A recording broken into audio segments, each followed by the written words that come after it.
Hi, and welcome to Sixcess Stories. We are your hosts, Christina Gent. And Eric Ozrowski. And this is where we share real conversations with the members of the 6 Degrees community about life and leadership and the power of meaningful connection. On today's episode, we get to talk to Erica Zygelman, who is the CEO of GuideWell. In this episode, we talk about her new company, GuideWell, which is a rebrand that she just went through that launched earlier this month, which is really exciting for her. We talk about burnout for her leading into the coaching career and the journey that she's on. And we also get into our biggest flaps and her biggest flaps and how for her that was really impactful as a newer, solopreneur business owner. It actually changed the direction of her business. And I think the other thing that really shined through on this episode is just the value of working with values-driven businesses and the impact that both Erica wants to have and we want to have. And there's so much synergy around supporting those leaders that want to be leaders rather than being a boss. Yeah, I think when we first met with Erica, there was a lot of the synergy and just we were attracted to the type of people we want to continue supporting. So it was a really natural fit. And I think it's been really wonderful just to see how her business has grown and evolved over time that we've known her. So it's exciting to see the rebrand and just where she's taking it. So please enjoy this episode of Sixcess Stories.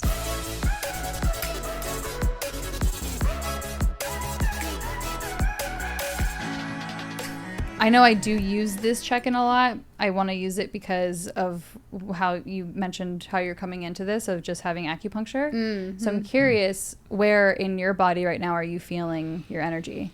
Ooh, I love a somatic exercise. In this moment, I'm feeling it in my chest and just like a excitement, kind of expansive, like a little bit of a pulsing feeling. Oh, nice. Yeah.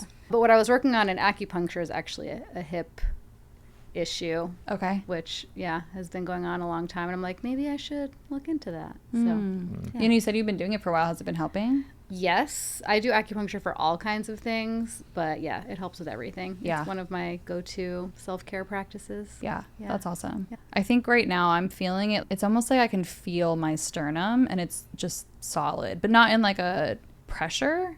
I feel like it's strong. Like my sternum just feels really strong right now. Mine's definitely centered above. It's kind of in my belly, a little bit like above not my gut, but above my belly. I meditated today, so I was a little more centered than I've been.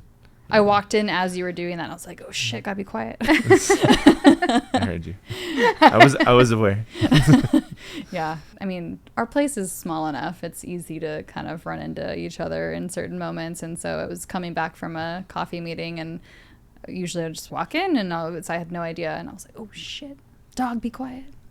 That's part of the meditation, right? Staying in your center among the chaos. Yeah, for life. Sure. When the earthquake happened, Eric was meditating. Like a couple months ago? Yeah. Oh, wow. Yeah. It was very much like a guided meditation of like, you are powerful and you can do anything. And You're like, it's working. I open my eyes. I'm like, what did I just do? The earth is shaking. Well, yeah, so let's go to the shift for you and what was the motivation for this rebrand? Yeah. So How exciting. Congratulations, by the way. Yeah, I know we that talked is about really that a little exciting. bit. So I launched my business and I've been doing executive coaching and leadership development work for almost 4 years now. And my business has evolved a lot. And I initially was working a lot with individuals and really supporting leaders who were kind of stepping into their own confidence, working through imposter syndrome. And I still do a lot of that as well. But I started working more with organizations, which was one of the reasons that I initially joined 6 Degrees as well, was to just forge deeper relationships with companies and leaders at companies. And so the last year and a half has really been a journey of deepening that side of my business and collaborating on bigger engagements with companies. And so my business brand needed an upgrade to reflect what I'm up to these days. And so the new name of the business is GuideWell. And We are a boutique firm that works with organizations to empower their leaders to really create transformational results, thriving cultures, all through the lens of more human-centered leadership. I love that. Thank you. Is it the main shift is like the clientele? Are you working on the individual level, a little bit more company?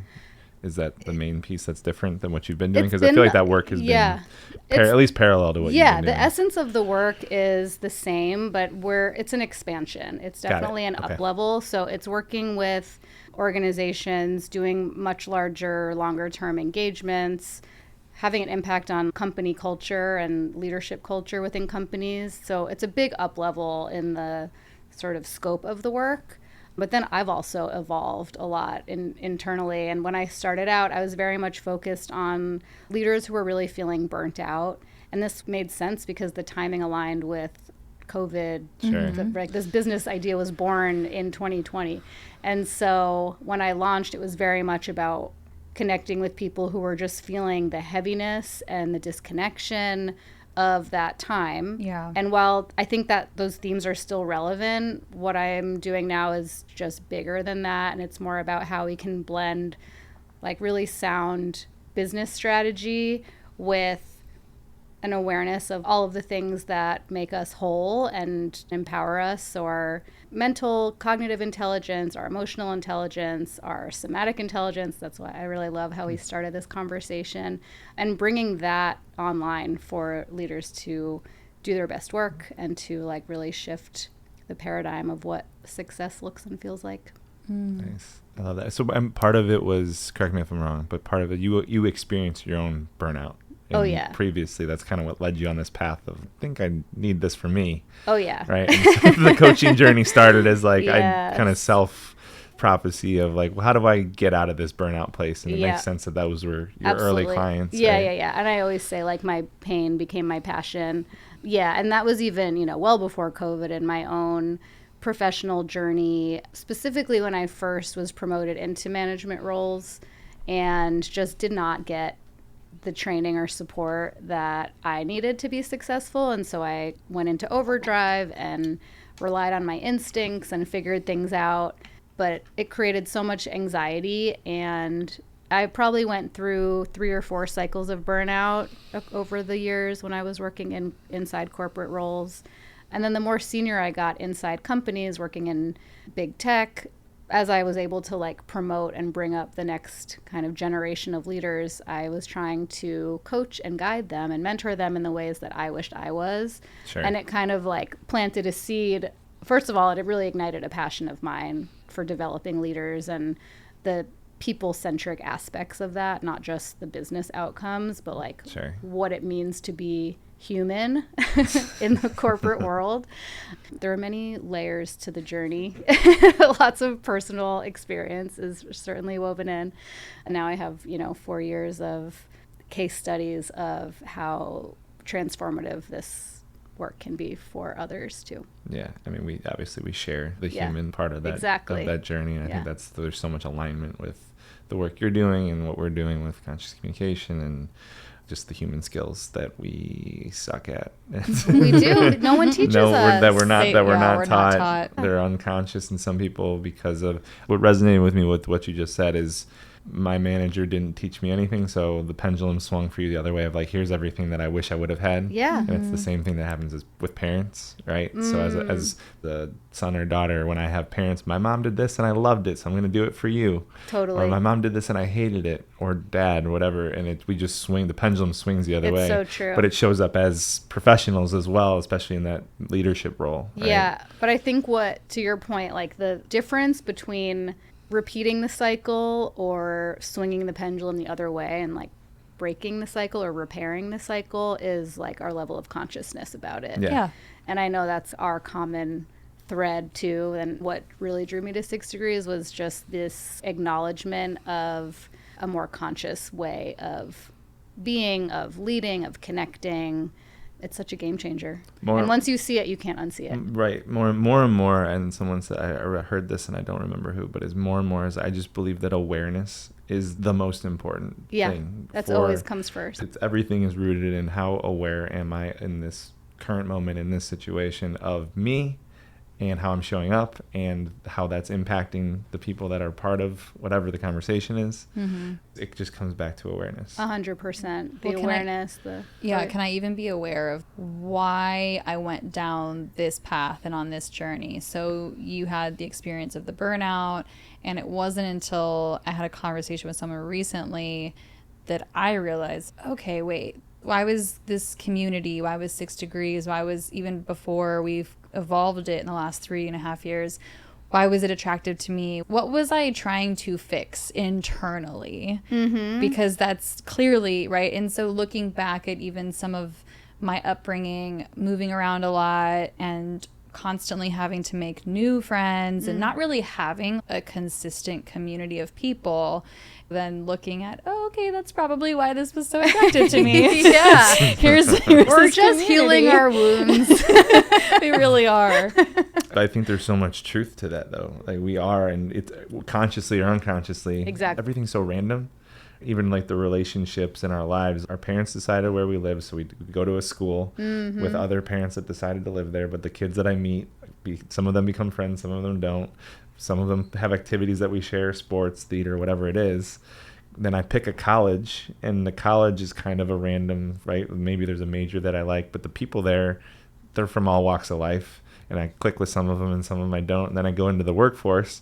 And if the workforce has a strong company culture that hires on purpose and values alignment, I might meet some great people there that actually fit. But not every company, we all know that, is great at that part. Yeah. we're in, most people that we talk to, 30s, 40s, 50s. So I'm out of school. I'm out of these institutions. And we're all split up because of remote work. And it's like, where do I make friends? Where everything along the way was just kind of designed to put me around people unintentionally. Yeah. Right? It's kind of crazy to think about. Like, It is crazy. it's almost amazing that the relationships that we have are as strong as the way that they are, because it's so random. It's so true. It's so true. And I have like 2 examples of the extreme opposite. So we're obviously in San Diego now, but I grew up on the East Coast in Connecticut, and I spent 15 years in New York. And I've just been really blessed with great friends since I was really little. And last week I was back for a business engagement in New York City, and then got to spend the weekend in Connecticut. And I had a gathering of old friends at one of their houses. She just hosted a little barbecue. Nice. I'm recently engaged, and so they got to meet my fiance, and it was like 8 of us, my 3 best friends and their husbands. And I've known one of them since we're 2 years old, one since kindergarten, and one since like 3rd grade. Yeah, that's awesome. And it's so special to have not just friends, but like really deep connections with people that I've had the opportunity to know for so long. And now living across the country, you know, we can still maintain that. But to your other point, I moved to San Diego in 2021 and knew no one here. Yeah. Started a business by myself, so I didn't have coworkers. Didn't have any friends, didn't have any professional network, and it was very daunting to be like, where do I even begin? Because community and friendship is really important to me, and moving across the country from these solid relationships was almost a reason not to do it. Sure. And so it's really wild to experience as an adult in my late 30s at the time.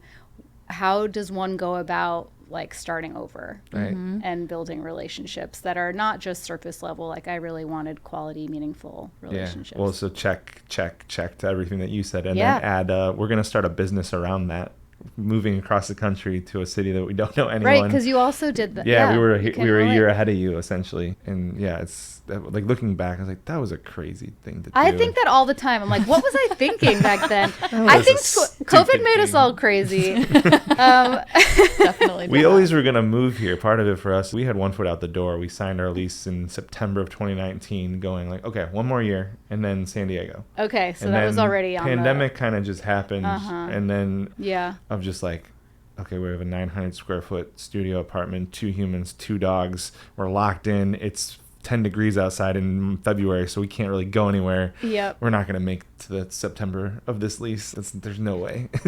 I mean, there obviously so many terrible things that happened during the pandemic, of course. Yeah. And I think for me, my idea of moving here was definitely going to just, I'll find a bar job because it's what I know and it's what I've been doing for so many years. That will be so easy to do. So I was really grateful for so much time off away from the industry for me to have a little bit more time to think about, is that really what I want to keep doing? Like, do I want to keep bartending for the rest of my life? And I'm grateful that, as crazy. I guess when we talked about moving to San Diego, I think for me it was the easy route of, we're moving to a new city. I've personally done that many times. And getting a bar job is easy. So that's an easy path. That's not crazy to me. If I would have been of the mindset leaving Chicago to be like, I'm going to move to San Diego and buy a business and be an entrepreneur, I would have been like, I kind of like Chicago. I'm comfy here. Give me something familiar. I can relate. Very similar situation of like, I had spent my whole career working in organizations where there's structure and there's people with different roles and responsibilities. Like, I know how that works. And then to decide to move across the country, start a business. And I didn't know, I knew I wanted to start some kind of coaching and like business to support people, but I didn't have the specifics yet. And so my strategy at the time was, this is all an experiment. And I still say that all the time. Whenever I try something new, I'm like, it's just an experiment. It takes the pressure off of, it has to be like the final thing or it all has to work out. But even moving here, I was like, I'm going to rent a place for 1 month and I'm going to rent a car for 1 month and see how it feels and see how I like it. One little baby step at a time. One of my favorites is like, this might not work. This might not work. It might not work. It's really liberating. It's a very healthy way to kind of operate something new and scary. Is it? We're gonna try it. It's an experiment, but it might not work. And if it doesn't work, here's the out. We go move back to Chicago. Or whatever. That's what I always said. Like, I'll move back to New York, or I'll go get another, job in the industry that I spent so much time in. But it's a really different mindset for me than what I grew up when. You were talking about how you're born and you're raised in a place, and then you grow up there, and then you go to college and you make choices. I feel like the way that I went through that series of events was very driven by this need to achieve. One of those good girl complexes from an early age, where it was like, I need to get good grades and do all the extracurriculars and get into the best college so I can get the best job, so I can, yada yada. And I like got myself on this ladder in the advertising world and was just very much driven by like, okay, like what's the most successful way of going about this? What's the most efficient? And I just was kind of like hooked into that. And it felt very much like I was following the rules, air quotes, following the rules of like what was expected of me and what looked good on paper for my resume and all of that. And so this new mindset of, what if we just burnt that all to the ground and started something new and let it be an experiment, and maybe it will work out, maybe it won't, was a very big shift. I'm hearing burned it to the ground and kind of like try to do something new. Has any of that crept back in terms of the achievement or the goal orientedness? I mean, don't get me wrong, like that way of working worked very well. It led to a lot of independence and working at incredible companies, and it led to a lot of success. So I don't throw that away, but I give myself a lot more flexibility now. I still value security and independence, and there's structure that's required. So yes, I definitely still lean on those skills, but I'm a lot more fluid, let's just say, with like what's working, what feels good to me. I have all of the authority or agency to shape a business and the impact that I want to have in the way that feels good and where I'm like really walking my walk. And so sometimes there's some trial and error and figuring out what sticks. And that's, I think, why this rebrand is happening now. I wouldn't have been ready to announce this business model, this mission, without going through the last 4 years of winding roads and figuring it out as I go.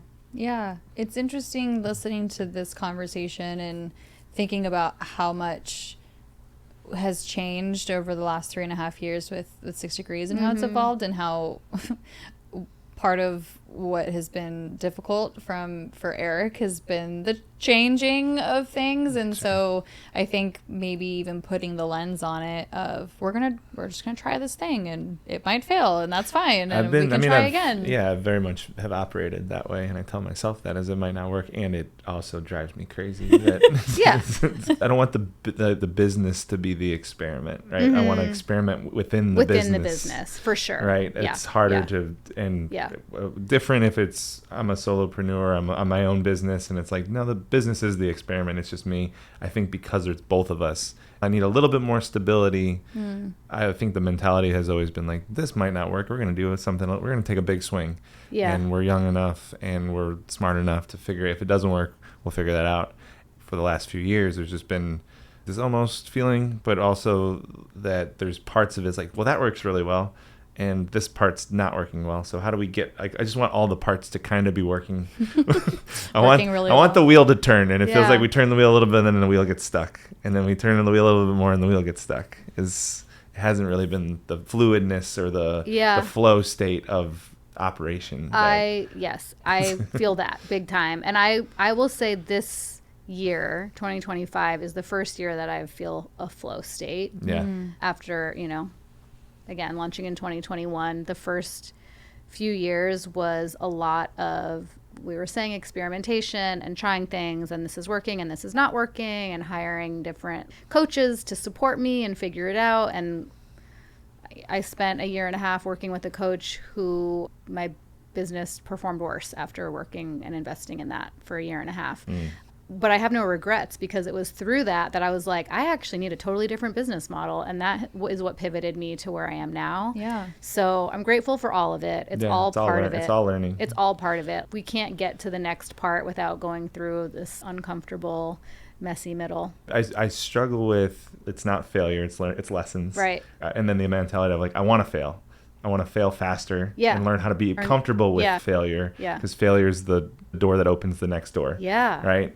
And then at the same time, there's also if I don't quit, I never actually can fail. Sometimes quitting is a great choice too. Right. At some point, sometimes it is. So I'm not even taking that off the table. What was your biggest flop, either at 6 Degrees or previously, would you say? That you could really own and celebrate? Ooh, I mean, for me, it would probably have to be within 6 Degrees. You've had experience with other businesses. I really haven't. I mean, I was bartending and serving and working for somebody. Now I'm just trying to think. It's a good question. So where my brain goes to it is, there's part of me that multiple times in my life, and this is a habit and a pattern that I'm aware of, is there's a fear of going all in, and actually what would be successful. So I think most of the flops in even 6 Degrees are still calculated enough that if it doesn't work, it's like, we'll just try something else. Yeah, it's funny because so you went to pattern, I went to being literal, which then that's where I was like, oh, is it my pattern of being literal? Is that is that sometimes the flop for me, because I'll take something super just so literally that, but that's really funny how I did it. I'm a literal person too. I think the flop would be, so when we took over 6 Degrees, we've mentioned this, so for the first year we were in multiple markets, and if I could have done anything different, it would have been like just focus on San Diego. And at the same time, like, there was a lot of learning around that. Yes, flop, but we wasted a lot of time, energy, money, resources to try to do something that wasn't quite stable enough to be able to scale. I think, I mean, my brain immediately went to when we had the trial period. And I don't want to even say that was a flop. I think we changed too much, and it was more a flop internally than anything else, because it was confusing. What were we doing? What was allowed or not allowed, or who could guest what, or who could be involved? And I think that had a lot more repercussions than some of the other things that we've tried. I think there's even some still lagging effects to that. So And I hear you on like the first year and having these other markets. I think at that point I was just so naive. I was like, oh, what's owning a business like? What are we doing? I don't want to let go of all these people. Part of the reason that we ended up making that decision to take over an existing company was tied to there's revenue here, there's great people here, and we felt like we could fail faster. We could do something like here. It's like, well, we don't have the resources. We have all these ideas, and we don't even know if they're going to work or not. Right. You had like a testing ground and a momentum already. Yeah. Like, I mean, one of the things that we did well from the very beginning is we introduced these dinners, and the dinners have been really, really successful. I don't know that we would have been able to incorporate that right from away. a budgeting standpoint, from starting with square one, right? Because we kind of, in the very beginning, there's this chicken or the egg in the other markets. So if we learned anything from like having, Chicago, LA, Austin, New England, there was, maybe 40 people, 50 people, and all of them split up. So like 10 in each market. But there was this chicken or the egg thing. This is great. What you're doing is amazing. You do like these happy hour stuff. People really were excited about it, and it didn't translate to members. So there's like, but who's a part of it? Right. And so we kind of experienced that a little bit. Yeah. There's definitely been the learning curve. Right. Yeah. How about for you in your business? What was the biggest? Well, I'll share in a second, but I'm just also thinking about, because we both work in service industries. We're very, very parallel timelines, very parallel, just a lot of similarities with your work and what we believe in. Yeah, and just this constant balance or dance between like growth and delivery of an excellent experience to your existing clients, and retention and the deepening. To be very honest and transparent, we're at a place now where probably the most stretched thing that the two of us have been, which is what we're trying to do, and we're starting to miss the details, and I feel it, and I hate it. We're so detail oriented about, I want the experience to be amazing and a wow experience, and for the first time it's like we missed this little thing, or we're missing this part of it, and I don't even know that anyone's noticing it or not. I don't know if you are personally. I haven't caught anything. Okay. So there's just little things that we've started doing, and none of it's life-changing or gonna like if that anyone might even pay attention to, but it's like I feel is we're missing the easy stuff.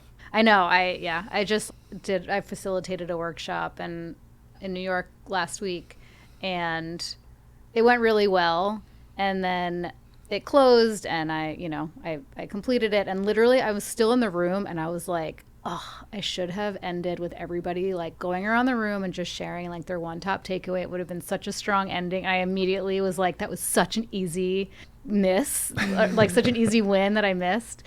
So yeah, that happens all the time. But then we just like write it down for next time. Yeah. Sometimes I also say like, sometimes I have to be okay with a B+. We can't always give it an A. Yeah. We just can't, or we can't do enough, right? So sometimes good enough has to be good enough, and truly most people don't notice. Well, because we don't always have 100% capacity every single day. Exactly. It ebbs and flows for many different reasons. Yeah. So we have to be okay with, I'm giving it the best that I can right now in this moment, and that might be 72% or whatever it might be for that day. Yep. So I agree. Sometimes you have to be okay with it. I think that's an important question, and we haven't really talked about, but what's the bottom that I'm okay with? Like, right? So it's like, we talk about, it's one of our values is we create wow experiences. And if every experience is a wow experience, none of them are a wow experience, right? That's just the standard, Right? So it's managing expectations, it's going above and beyond, it's doing things. Yep. And what's the baseline? If it's B+, it has to be B+. Yeah.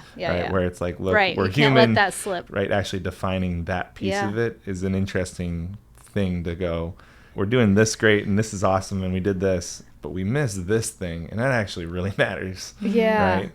So just going back to like, what's my biggest flop? I think the pattern, and this is a oldie, oldie but a goodie, is perfectionism. Ugh.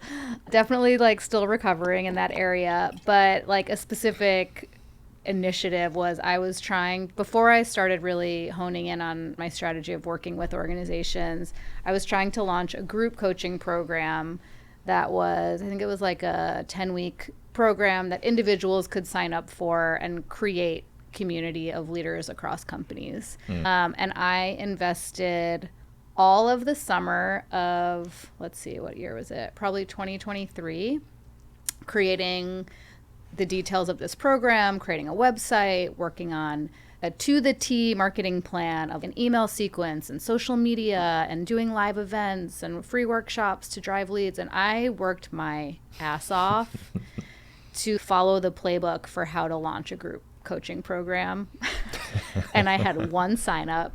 I told that person, I was like, listen, I'm so grateful to have you here. I would love to support you individually, but I don't think I can run this group. You're not going to get the experience. And so I ended up having to cancel the program.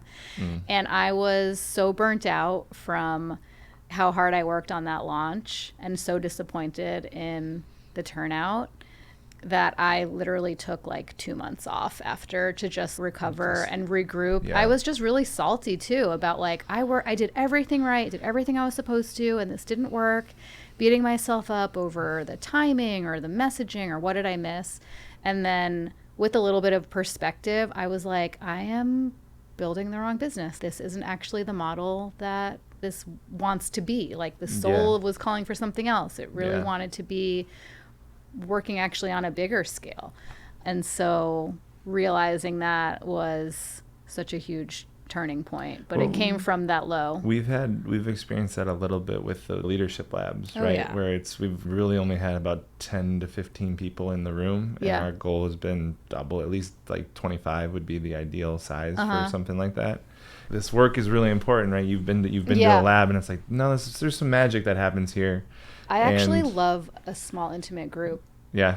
Having attended one of the leadership labs and also just having been in like larger development groups, you don't get the same level of safety and intimacy in a bigger group. Of course, I know from a business perspective and impact, you want to have more people in the room, but it's still really valuable. If we could figure out how to maybe even get that sponsored in some shape or form, then all day I would take a group of 8 people and because you're right, we can go so much deeper. We had one particular group that just really, really, really resonated. The group, they were all so engaged that we had one time, and I was blown away. And it was one of our smaller, intimate groups. And I agree with you.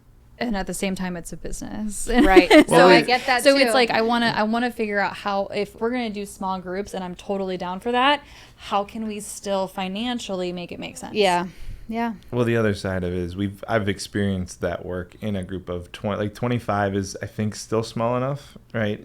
Where, again, so the 25, it's a little bit larger, but there's more voice, there's more perspective. Yeah. So there's the different, again, depth versus kind of wide. And you can still break out into smaller and the breakout piece. And I mean, and it's easier to hide. I will say, like, it's much easier to hide in that group. When we did the one, so my very first experience of working with Rudy, it was in a much larger, it was probably 25, 30 people. And I remember being absolutely terrified in that room. It was my first time experiencing the tool set or anything. And there was a couple times where, I mean, Rudy's really, really good at coaching, and he knew how far he knew where the edge was, and he would get to the edge with a couple people in the room. And I remember sitting in my chair and being like, oh God, please do not call on me. And I tried to like strategically even put my voice in when I felt at least somewhat confident about what I was going to say. And I was like, ooh, okay, here's my chance to put my voice in so that hopefully I don't get called on later. That's a good strategy. Yeah, it was, I mean, I've been doing that since I was like a child. I have this internal, like, I hate being wrong. I hate putting my voice out there and being wrong. I feel like a fool or whatever, which I guess probably comes with, not to go into a therapy session right now, but I think part of it might be just growing up with my mom. And the thing about my mom is she could give 2 shits about what someone thinks about her English or getting something wrong or whatever the thing is. And I don't know if maybe internally growing up and watching her go through life, maybe I don't like to feel that way. I am feeling embarrassment. My mom did this, and however I internalize it, I swing the pendulum. I'm gonna swing that all the way to the other side. And so for me, the feeling of being wrong in front, especially in front of other people, is so terrifying. It's vulnerable. Yeah. I really appreciated the smaller groups that we've had. I would be curious if it was a room full of 6 Degrees members that we have relationships with, can we still navigate the same way as having an intimate group potentially if we had 25 people? And 25, I think so. 25 might Yeah. be too big. It might be 20. I mean, like I said, we've had Yeah. around 15. So what is 5 more versus 10 more? I actually don't know what the right number, but maybe 24 is the right, like, I actually don't know what the thing is. I don't actually think the size matters. I think it's the level of safety that's there. Yeah. And Yeah. so people who, if you have people in a room together and you have 100 people in the room who know each other, Right. you can create something and accelerate the process a lot faster than 10 people who never Who met. don't, yeah. Sometimes, not always, but yeah, it's yeah. hard. There's a challenge to create that container. Yeah. Right. And so I guess for you, just from a curiosity question, with everything that you did, not to dig into the criticalness of the messaging and all that stuff, but you follow the playbook. What's your assessment of why that didn't work? That program? Yeah, that program didn't work for you. Part of my experience is I think there's a level of, I'd rather just sit and have someone talk and say, I went to the thing and I got the knowledge, versus doing the work. oh yeah. Right. And I'm just curious if that was part of, if you feel like that was part of it at all for you in terms of being in a group coaching session type thing. It's like, are people shying away from the work? Oh, that people didn't want to do that? Yeah. Well, I have 2 answers to your question. Why I don't think it worked, I think there was something off with the messaging and the timing. I think something just didn't click. It didn't resonate with the audience. Yeah. From a spiritual standpoint, it wasn't meant to work. It was meant to redirect me. And I see this much bigger picture now that, of course, I couldn't see that perspective back then. That had to fail so that I could really figure out the next phase. That still took a year to ramp up. But Yeah. now, again, as I said, 2025, I'm finally like hitting this stride. I'm having 4x business revenue than I had last year, and just a totally different way of operating. Yeah. That's awesome. Congrats. Thank 4X. you. Hell yeah. Thank you. That's amazing. Yeah, huge turning point. So I'm like, thank you for flopping, because if I got 10 people in that program, I would have counted that as a huge success and probably done it again. Maybe never would have Right. made this big pivot, which makes so much more sense, really lights me up. The work that I'm doing now is resonating in such a deeper way, and it's attracting people to me. I'm reconnecting with people in my old professional network, and it feels so much more authentic. I felt like I was using someone else's playbook, which Yeah. I was. Which you were. And right. it was not authentic It to wasn't me. for And you. now Yeah. I'm like leaning into my real relationships and the real work that I have a passion for, and doing it at a bigger scale.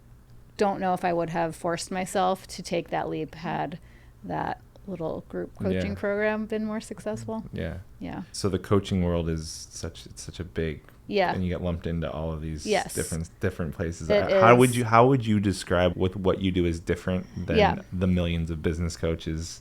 Yeah. Some of them are great, and some of them are very cookie cutter with the playbook type Yes. thing. And how is, just if you could articulate that? Yeah, I think what I bring to the table that's unique, is, as I was saying before, is like a really integrative approach, and acknowledging that we both need really sound business strategy and leadership skills and tools and framework and all of these human skills, but we also need to operate in a way that is sustainable and that brings all of our wisdom to the table.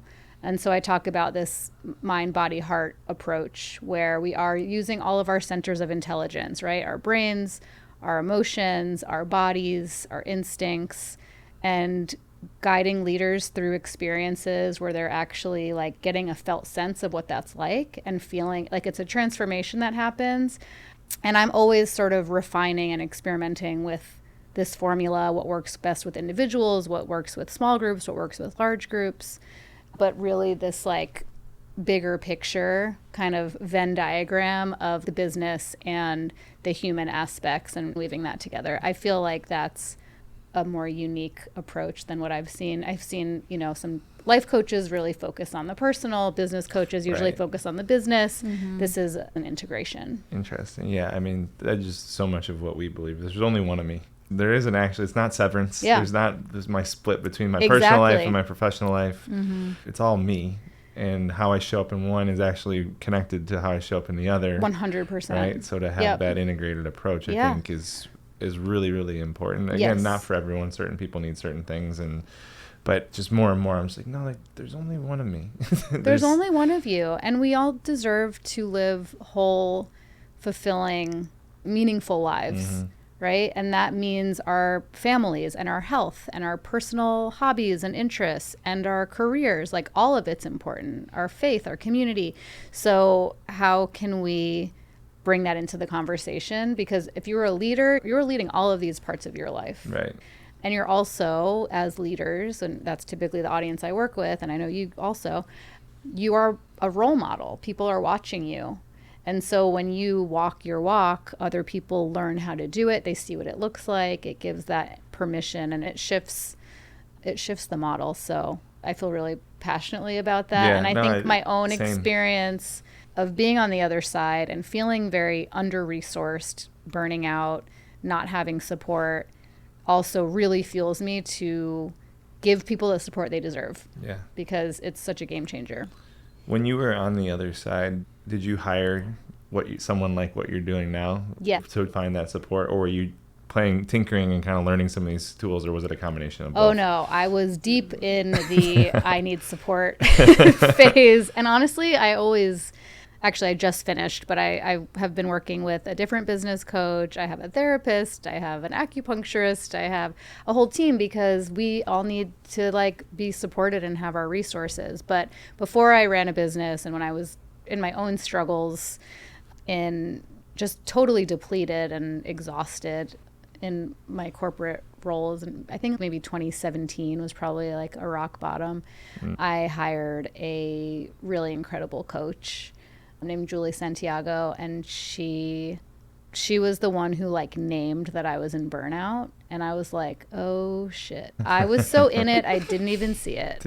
And she really taught me how to slow down and make space and become aware of the patterns that I was perpetuating, living in New York City and never taking a night off, just go constantly. A lot of business travel at that time too. Yeah, I was definitely like client number one. All of this is making me go through our history and thinking about, okay, so before colonization, so tribes and the way that community worked, and how people were so supportive of each other in community, and we were ourselves, we were our human selves, and we were all tied together. And then colonization and things that came over, that I think, how can government and leaders start to manipulate and control, and then going down even, okay, so then after trading and people were being paid hourly, okay, great, how can I keep people hourly doing this thing for 8 hours of a day? And right, so just the way that our society and the history of how, I'm going to speak to this country in particular because I don't really know how every other country has evolved, but so much of the way that we've been taught has been to be a little bit more controlling, be in the rat race, be easily manipulated, and it just keeps going farther and farther down that rabbit hole because of media and social media and everything else. And so I think that now more than ever, there's some people, at least, I think, are waking up from that and realizing that I want to be my whole person all the time, and not needing to on and off switch and needing to like severance, like you said. So it's interesting to see just how the history and evolution of time, and how people are hopefully coming back to a place of realizing how important community is. And we're just so isolated and divided, and if we don't come together and try to understand how we are similar, then that's where war and destruction happens. Damn, Christina. the macro view. I mean, zoomed out real hard. Yeah. But yes, totally. Patriarchy, capitalism, systems of oppression, hyper individualization. Yeah, it's driving us further and further apart. And I think people are reaching a breaking point, and it's waking us up to be like, wait a minute, we're so far from community-based ways of living and working, and cycles of work and rest and play and tending to each other. And yeah, I think there's such a strong craving for that. It's like, it's primal. Well, so for you, Erica, with the work that you've been doing with larger companies now, like how is that? How is the receptiveness being more receptive, showing up for people. Like, because I think there is like this, we've felt it with 6 Degrees, and when we hear people talk about, oh, like I want community, right? And I want connection, and I want the human experience. So how is that showing up in the work that you're, the more recent work that you've been doing? Honestly, it feels like a breath of fresh air is the feedback that I get. So I was in New York last week facilitating a workshop for a company offsite, and there were about 40 leaders, like senior leaders and managers in the room, and they had spent a day and a half really focused on their, their objectives and key results, and mapping their key performance indicators, and like post-its and notes all over the walls. And then we had 90 minutes to focus on our leadership values and getting to know each other on a deeper level. And it was a global team. Many of them had never met before. And so just having 90 minutes to focus on, who am I on a deeper level? Who are these people that I'm sitting in the room with? Getting to know each other, what matters to them, how their values are showing up in their work, the common challenges they're experiencing. The energy was buzzing in there. Like the room literally got hot. Like it was so much energy. So that's really what lights me up. And I see companies have tall orders right now. Margins are thin, resources are tight, companies are like slimming down, moving things to more automation and AI.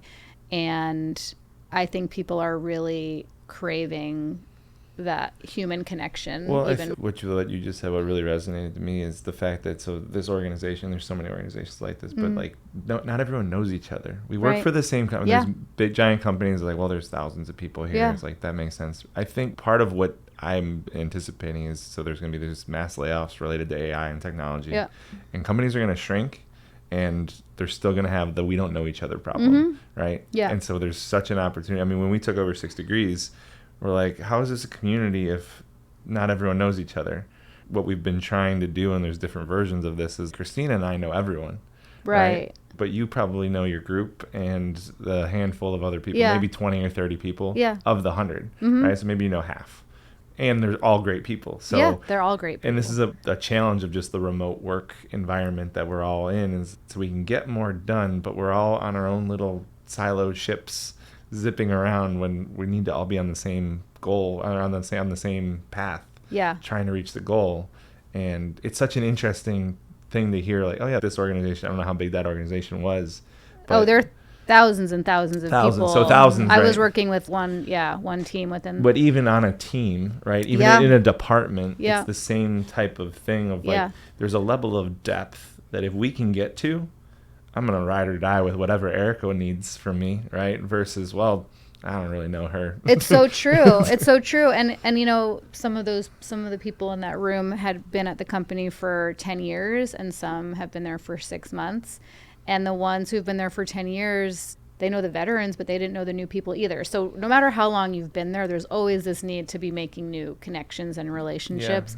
And I've spoken to a few of them, this week, and just kind of asking how it was. And they're like, everybody just feels so high from that experience. Everyone feels more clear, more connected, locked in on what they're going to do next. So they were together for 3 days. I was there for a 90-minute session. Right. But whatever happened in those rooms for 3 days will accelerate and propel them, at least for the next quarter or two. So at least 6 months. It's like the ROI is huge. I'm hoping this is job security for all three of us, because it really, like, the impact is so important and needed and well worth the investment. 100%. I think for people who truly want to have a healthy culture and have an impact and have a place that their employees want to be there and want to work and understand the shared values, it's so incredibly valuable. And I understand that not everyone's going to operate that way. We're not going to win them all. I'm just really, really passionate about working with people who do want to have that impact and want to run their companies that way. Yeah. And it can happen even if I have thousands of employees.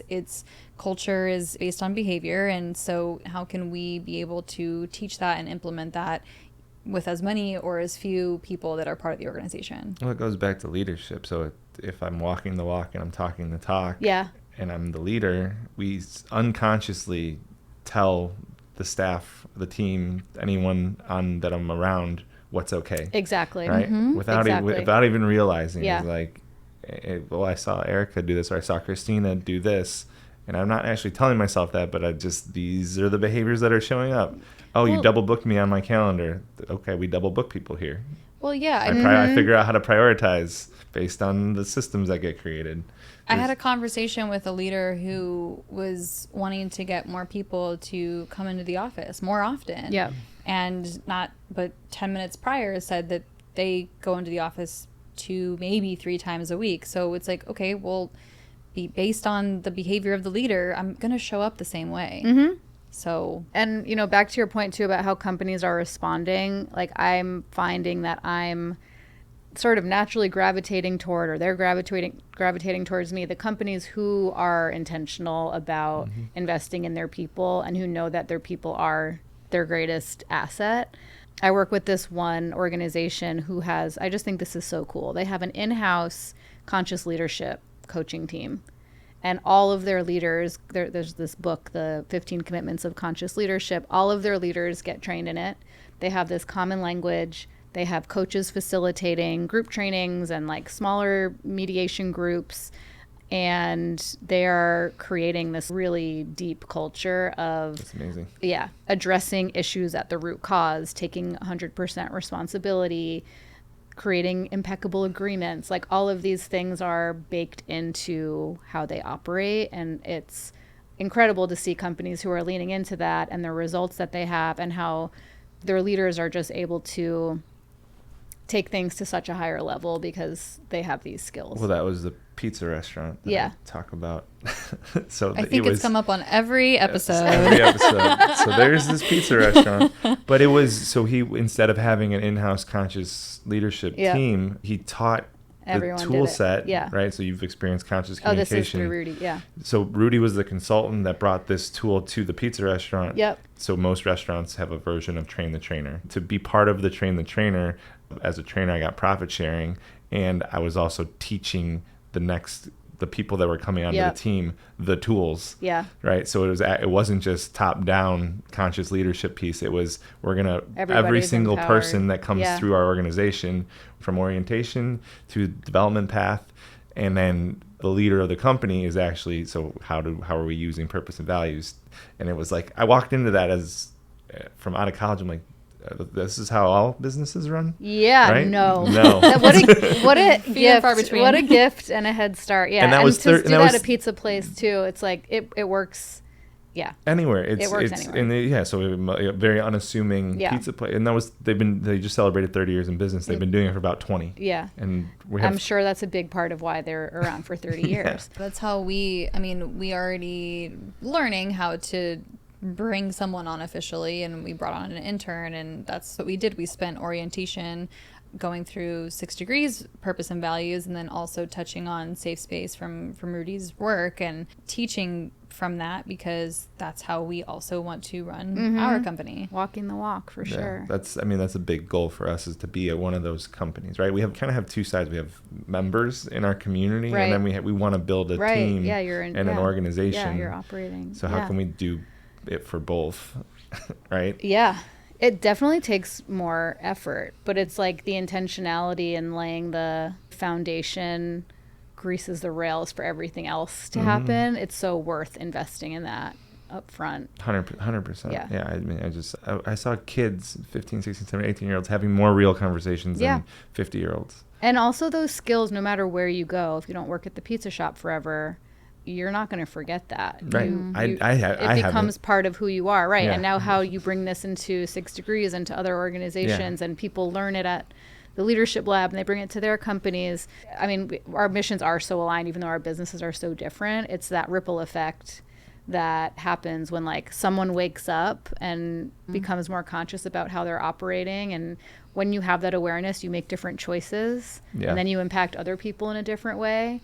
It's inspiring to go back to what you said in the beginning around the whole person, right? So if I have this, if I'm getting this from work and all of a sudden I show up better as a parent, as a significant other, Yes. as a son or daughter, right? It ripples, and then not just in my family, but in my extended family and in the community, and the tidal wave that happens from humans being more conscious, more awake, and more aware. Yes. Is really, really positive. Yeah. It's a positive, powerful flywheel. And then I think there's also something that comes from that too, is like the desire to share it with other people and continue to grow it. I'll also say, like, I think Gen Z, the rising generation in the workforce, I recently read a stat that like 50% of them have no interest in leadership positions because they see how taxing and stressful it is. And so it's really interesting. And so what happens if we have a generation that doesn't want to lean into leadership? And I think it's because they're seeing this old model of like self-sacrifice, top down, command and control, like falling into line, sacrificing your soul for your job. Yeah. They're not here for it. And I don't think anybody should be here for it. Yeah. Our work is urgently needed. Yeah. Can we help companies create more of a flat surface rather than the pyramid up, right? So that we are all equal, regardless of whatever the fuck my title might be. It doesn't matter. Yeah. We can all challenge each other with love and respect and embrace our humanness and all the values that we can incorporate. But I think that would be potentially an environment that maybe these younger generations that are not attracted to leadership can go, oh, that's the way that I would rather lead. And that can create a really positive impact that I would want to be a part of. Yeah. Yeah. I mean, it's so essential. Yeah. I'm reading this book that I feel like you guys would like called Reinventing Organizations. And it's about how organizations evolve with like the level of human consciousness. And the most evolved level, they have different colors. It's the teal organization, and they are like self-managed and self-led and much more less top down, much flatter, but everyone is more empowered. There's a lot more transparency. There's autonomous decision making. It's kind of mind blowing because it's so different from what we see in traditional institutions, but it's a really interesting read. Yeah. Eric's definitely an avid reader. And I just try to, when someone tells me a book that I was like, oh, that might be the universe telling me that there's something in there, I should put it on the list. Yeah. Someone mentioned it to me and I picked it up and I'm like, oh, okay. Yeah. Well, it's kind of giving language to what I'm trying to do. And I'm like, oh, this actually is if I swap out organization for organism, that's just an interesting, the evolution of an organism and how I reach a higher self. It's kind of, that's what my head goes with that. I'm like, oh, that's interesting. Because the collective consciousness of a group of people. Yes. Right. And I think, again, two-sided for us of like, what's the collective consciousness of our members that are leaders, and then the internal leaders that we're developing at 6 Degrees, right? So there's levels just in that little piece. Yeah. Yeah. Right? It's a real ego check too. I'm sure. I love a good ego check. Yeah. Well, I think part of so much of this conversation is like we want to work with the same people. And Christine and I talk a lot about, if you just want to be a boss and you want to tell people what to do, there's nothing wrong with that. Join the military. Right? There are effective paths to do that. I think it's, how do I want to be a leader? And then how do I want to be the best leader for the people that I'm leading, right? That's who I want to help, right? And there's obviously different versions of how that shows up in different organizations and different levels in the organization, right? But that's more and more like, no, that's the bullseye. It's people that want to lead and be accountable for the people that they're leading and give a shit. Amen. And not just make the most money as they possibly can. Yeah. And maybe I'm wrong about that, because if I had all the money in the world, I'm not working, and then we don't need to be here, right? Which might happen at some point with AI and all this stuff. But that's the people that are passionate about what they're doing. That's what we're trying to build. And even with the shift to GuideWell for you, is like, that's part of, I remember talking to you a little bit about the name being like, no, it needs to be bigger than just me, because I want to build this team. That's, for sure. Yeah, it's giving me an umbrella to grow before I need it. And again, it's those scary sometimes experiments of like, well, I see a potential where this becomes a much bigger operation. And I'm not looking to build an empire per se, but I do want to have as big of an impact as I can. So I'm following the demand and the breadcrumbs. And so we need a bigger house. We need a bigger house to live in. There you go. To make some space. Yeah. And some rooms that aren't decorated yet. Yeah, that's exciting. Yeah. You said breadcrumbs, and I just thought like gingerbread house. This is Hansel and Gretel. Hopefully a little sturdier. Yeah. I don't know about a gingerbread house. I've never built one of those. It seems very. They're delicious. See, they don't last very long. They don't. Yeah, not the most stable, but. Well, to bring it back full circle, especially since you already the conversation of energy, where has energy shifted for each of us? In this conversation, Mm-hmm. I feel a lightness and just like a, I don't know, smile on my face, just feeling really grateful, connected, like love having these conversations with people who are so like-minded, and it feels easy. Yeah.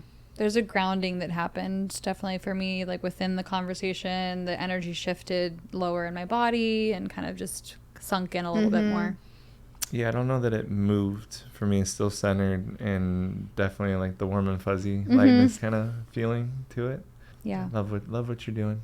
Likewise, this was so fun. Thank Yeah. you so much for having me. Yeah. Appreciate you. Thank you. This went by Thank you. way too. We said it every time. No, I know. I have no was idea like, what how time is it is. It's already 4:22.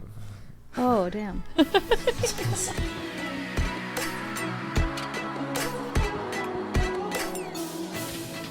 This was, and maybe this doesn't go in the deep dive potentially, I'm not sure. I was wondering this because a lot of our conversation with Erica was about consciousness and working with people that want to be more conscious, more awake. Should that be part of our interview process? Is it similar to our question around definition of connector, and then on a scale of 1 to 10, where are you at? And then maybe is there even is that a part of your current growth journey that you're interested in improving or working on? Maybe. That's interesting. It's something that we talk about a lot, and it's certainly a huge part of obviously the work that we do with Rudy. And so part of my reflection today listening to Erica's episode was, oh wow, is that something we should just ask straight up, is like, what's your level of consciousness, or what's your desire to want to be more aware of yourself in life in general? Yeah, I guess it's more of similar to a question we added around like, when's the last time you invested in yourself? Yeah, that's true. I think it's probably just there's a question around when have you found yourself like either seeking out being more aware, or like an example of awareness being sharpened or heightened that's stuck, or right, like that's something. I think it's probably just parallel to what we were already doing. Probably just reframe it a little bit, or reframe it, or even just the verbal part of the interview process that we go through. Maybe it's not a written question, maybe it's something that we ask on our call in the interview. Yeah, maybe. I mean, how many of our current members would say that they're either more willing, have a higher desire, or actively are working to be more conscious? I don't. No, that's a very good point. I don't know that there's I don't know what that like ratio would be, and I would argue that there's actually quite a few who are. And I think the more that you and I have defined who the bullseye is and who we want to work with, and we're talking about, I mean, even on the episode with Erica, we talk about how we want to help the type of leaders who want to create that positive impact with their team, want to have a culture and understand more about how to even implement that great culture that we talk about. And so if that's who we want to continue to surround ourselves with, then I think bullseye is developing more questions that identify, is this person truly a bullseye, or not. And it's not to say that if someone was like, yeah, no, that's not really what I want to work on, that doesn't mean that they wouldn't be part of the community. It's just more understanding like, okay, like this person's on one level and somebody else that we're talking to is on another level. Yeah, it's an interesting question to ask.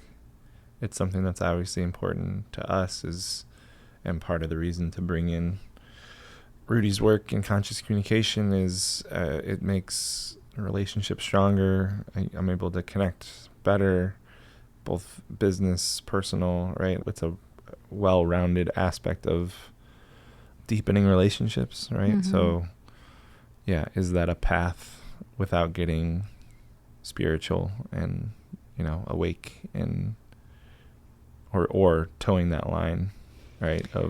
Yeah, I don't want it to come off as like a spirituality thing. Some people might resonate with that more when we're talking about consciousness, but consciousness doesn't have to be about spirituality.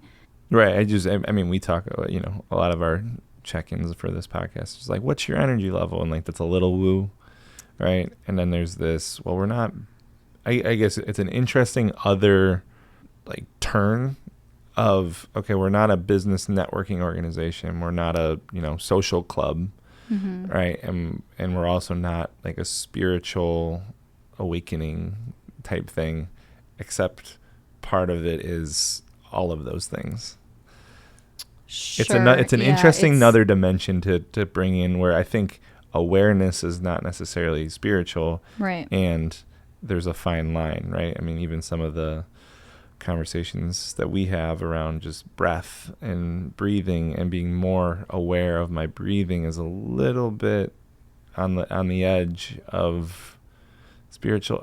You're looking at me like you disagree. Because I think that's a little bit crazy. That's just crazy to me, because breathing is something that our bodies literally have to do to survive. It's part of the function of our actual and bodies. It's unconscious for most people. Yeah, exactly. And so all we're talking about is bringing that unconscious forward and being more conscious, and just the awareness of like, where is my breath? And when we talk about it also is interesting to talk about energy being woo, because energy is something that we talk about feeling nervous or anxious or excited or whatever the frickin' thing is. Those are all like, that can all be energy that I'm feeling, because it happens. Like you've talked about, like an athlete, and when they think about getting excited or nervous, it could be palms are sweaty and there's like the butterflies in the stomach, and all of that is energy. And it's things that we've talked about as human beings since we were kids, and we started feeling it in the first place. So yeah, like I hear you. All I'm saying is I think if we're interviewing for that, it just needs to be very clear about what we're. I could see that question, if it's not phrased the right way, be like, what are you asking? Totally. No, that's all. I'm just so when we're talking about awareness and consciousness, is more of like, so breathing, most of it is unconscious. My body's doing the thing. My heartbeat is beating. It's pumping blood. Mm-hmm. We're talking more about like, at some point we all made a conscious choice, most humans, in terms of like, when I chew food, I choose to close my mouth, right? That is a conscious choice. Except when you eat bananas. Except when I eat bananas, and which I consciously choose cannot to do in front of you with my mouth open. No. I've seen you unconsciously do that so many times. That's what you think. I know when you're doing. I literally can see it on your face, and I know when you're just like, I'm gonna get her. I'm gonna fucking have my mouth open. And then there's times where you're just eating your banana, like you're not even thinking about it, not even aware, don't even know that I'm in the same room as you. You don't think that's just how I eat my bananas now? No, it's how you've eaten your bananas since the start of like me knowing you, and I don't understand why it's like the one thing that you eat, the one thing that you have your mouth open while you're eating it, and it makes this god awful sound. And I'm like, why is this what like you chew with your mouth closed for all other things? Why is there an inconsistency here with bananas? Is there like a feeling? Is there like a weird thing in your mouth? Like I just obviously can't stand it from the voice from my tone right now. I wish we had some bananas. I would eat them for the ASMR do person. Do not do that to anybody else ever. Like it is awful. It's so bad. I don't think get that's it. I think that's just how I eat bananas now. No, I think it is just how you eat bananas, and then I pointed out at but one I feel point, like it like changed when you pointed it out. Like I don't think it became unconscious after. No. Well, because it wasn't like I said it from the very first time I ever heard you do it. It was over and over and over again, and I noticed like this motherfucker just doesn't close his mouth for bananas for some reason. And I don't get it. And eventually I was like, bro, what is this about? And can we put this to an end because it's awful?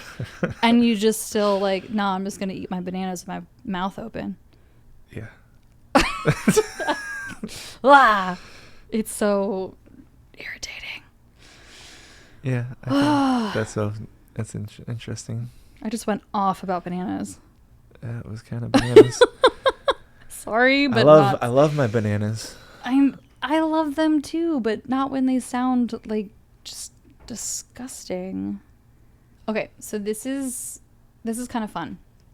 You've talked about this a few times, and it comes up on this episode where you talk about how growing up, so many of the relationships in our lives are so random because of where we grew up, like where our parents decided to live, and then that determines what schools are in my area. So I get placed in a school, and then I'm in college, and that's where I happen to be. And then the people who are at that same whatever. It's like this random occurrence of kind of where I am in life, which I find interesting because you and I, when we first met, talked about how we feel like we've known each other in some kind of past experience, some kind of past life. Could have been in many different forms of some type of relationship, or even like a fucking flower and a bee, like that. I don't know. There's like that. Well, I'm just thinking of like sexual pollinating. Yeah, pollinating. One of us was pollinating each other. Yeah, I was your favorite flower. I don't know. I'm just saying there's so many different ways that energies could have aligned in a previous life. So I guess my whole point is it truly random, or are there energies that somehow like we make our way to each other in some somehow? I think it depends on what anyone believes in. Is it are we in a simulation, and the way it happened is the way it happened is the way it happened because it's the only way it could have happened because that's what happened, right? Yeah. You know what I mean? Like, yeah. that could be part of it. Or is it, I gravitated toward these people because of, if you want to talk about energy, like maybe random might not be the right word. It's very unintentional.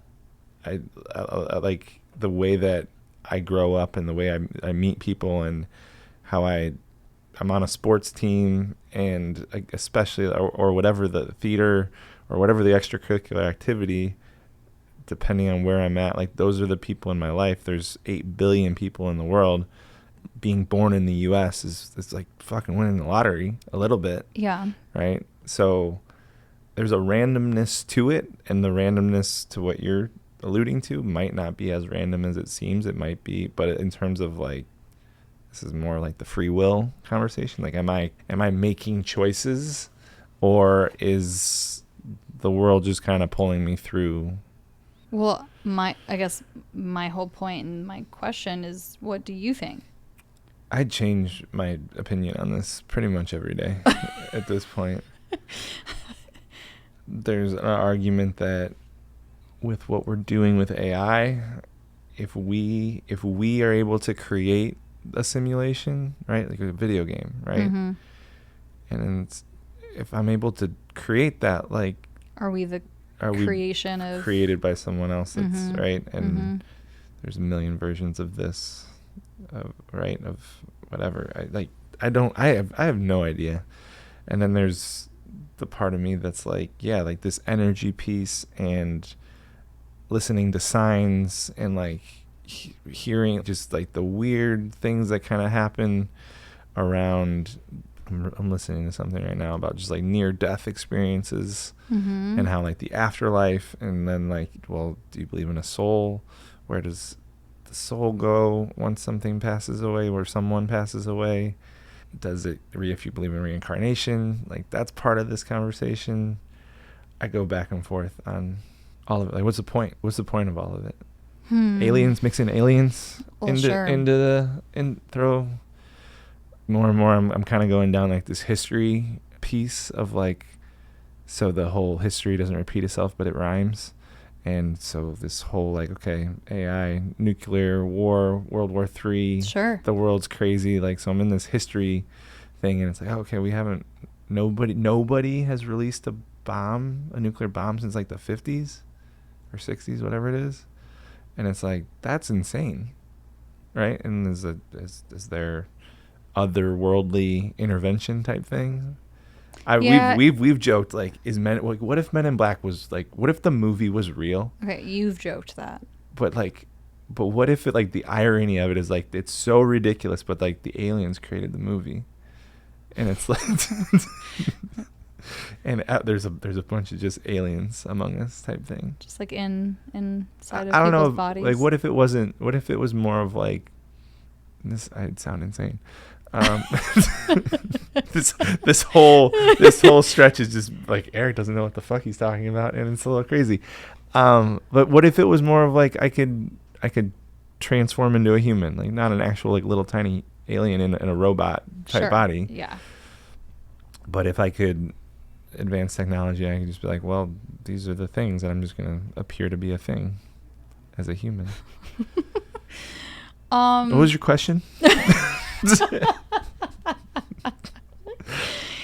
Yeah, we went down the rabbit hole on that, because my question had to do more about, you talk about the randomness of the people in our lives. And so just repeating it, you and I, when we first met, talked about how we felt like we have met somehow previously in another life, in another form, another way, whatever. So yeah, so here we are talking about aliens. Naturally.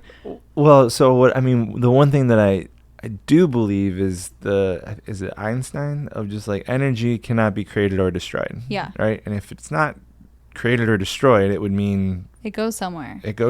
Yeah. Right? And who the fuck knows?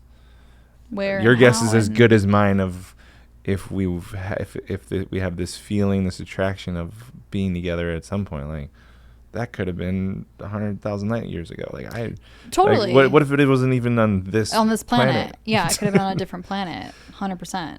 It's just it's interesting because we've had conversations around both, and so sometimes talking about the randomness or the just like by circumstance of where I lived and how I grew up, and this is my environment, so these are going to be the people that I'm around. And yeah, was it a choice for me to move to Chicago and find you there?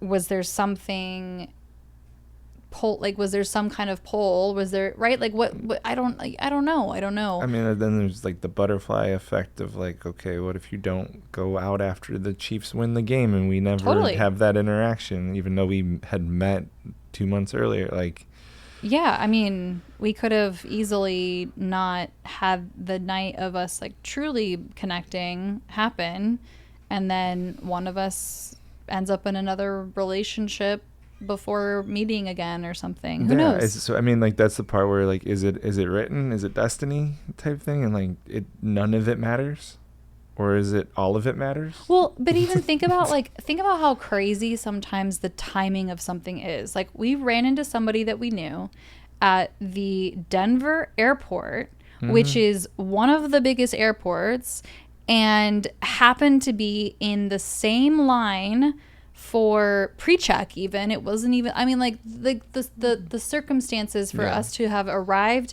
at the time to cross paths with this person who also lives in San Diego. We weren't even on the same flight. It was a completely different airline. It wasn't even that like we were on the same flight home, and it just like that timing would have made more sense, but that wasn't even the case, right? So the timing of how sometimes this shit works out and crossing paths at whatever moment, it's kind of, is it coincidence? Is it circumstance? Is it random? Is it written? Did that happen randomly, or did that happen for a reason, right? Like the same exact thing could have happened, and that person could have been turned the other way and we never see them. Mm-hmm. And it's the whole, like, if a tree falls in the woods and no one's around to hear it, does it make a sound? Right. It's like, I don't know. There's no way to know. There is no way to know. And yet I feel like so often people spend so much time thinking about these things. I do. I spend way too much time. Like, I have no idea. Like, this life is so crazy to me. And I think part of the, from the conversation with Erica is we have so many amazing people in our life because we've put down this flag, and there's a certain amount of just because it's purpose driven and values driven, and because of who you and I are and how much we're putting into 6 Degrees, that is attracting a certain kind of person. Yeah. Right. And it feels really cool to have, that support and that the community, like literally a genuine community. Right. I was with one of the groups yesterday after we had our group meeting. The group wanted to go do a happy hour because they meet a little bit later in the day. And literally the group is talking about politics for an hour and a half, and it's discourse. There are people on both sides. There are males, females, Republicans, Democrats, and it didn't get heated. And it was just really cool to be sitting at that table and watching humans go like, yeah, I can understand that, and here's my take on it. Right? And so I think that's, again, without the guide rails and the conscious communication, there's still a level of connectivity that's happening, that's trickling down for that to be able to feel safe, to be able to share, to be vulnerable enough to kind of speak whatever anyone's truth was. But it was over a couple beers, and I was like, this is really cool. Yeah. Like it was a cool thing to be part of. It was a cool thing to experience. And these people, the story that I would make up is the group was closer from it. Yeah. Right. So that's so cool. I mean, that's so powerful, right? To be able to walk away with even a deeper understanding of the people who I'm hopefully like trusting my clients with, and trusting my business with, and trusting even just like myself with, to be vulnerable, and to not walk away with actually thinking less of that person because they have a different belief, but understanding them deeper and having an open mindset, and again, going back to being curious instead of judgmental. Well, yeah. And I think the other part of that is that, like, again, it was 5, 6, 7 people. And is it still considered random? If 6 Degrees doesn't exist, do those 5 or 6 people, 7 people, are they having that conversation? So is it random? The part of it where when we talk about the randomness is like it's less random because of the values and the way that we're trying to build the community. Yeah. Right. We're finding people that have a similar mentality to be able to, that are open to expressing that type of. Yeah, I wouldn't consider the people who are part of 6 Degrees now, I wouldn't consider any of them being random. I would consider that being very mindful. Well, I mean, intentional of intentional how is a word. Grown. Intentional is a very big word that we use a lot. Yeah, I know. We use it a lot. I was trying to use a different word. I was trying to say mindful first because we use intentional in a lot of the things. I mean, it literally says connection with intention on the screen right now that we're looking at. So. Right. Yeah. And I think that's by design, right? That's the type of community I want to be part of, an intentional community. I want people that want the same thing. It was just really cool to watch, again, just being more of a fly on the wall and watching a group just have, everyone had a voice. Nobody dominated the conversation. It was curiosity and questions, and shared beliefs, shared opinions, and for the majority of. But yeah, it was cool. It was cool to see. That's awesome. I just could not imagine something else at this point. I love the people that I get to spend my time with every day. It's the best. Yeah, the people are pretty great. It's just real ass conversations with people, and I can just feel how much everyone cares and how much everyone is so passionate about wanting to help the person next to them and trying to figure out, who can I introduce this person to? How can I help them? And really cheering each other on and cheering each other's businesses on. It's the coolest thing ever to be the people who are organizing everyone coming into that space.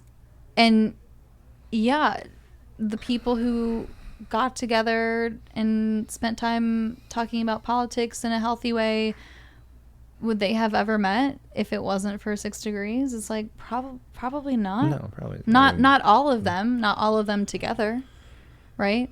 No, I mean, we talk about it even when we do the dinners. It's those nights and that meal with that group only happens once. Yeah, it'll never be the exact same. Nope. There's no way that like we go back to Cali and have the exact same people that we've ever had a previous time at Cali. And even if the same exact people registered and came to Cali for that specific Savor dinner for that month, the experience is going to be different. Yep. Because it's not going to repeat. So yeah, it's so cool to see all of that come together. It is. It's probably what we need to focus on. I need to focus on. I think both of us. I think it's like it's frustrating for each of us when we focus on things that are heavier and having to carry that through. Yeah, it's just kind of, We have to go to a happy hour, don't we? We have to go to a happy hour, or we get to go to a happy hour? I mean, we should leave to go to one. Well, we're not done until... Oh. Sorry. I forgot. How could you forget? I had happy hour on my mind.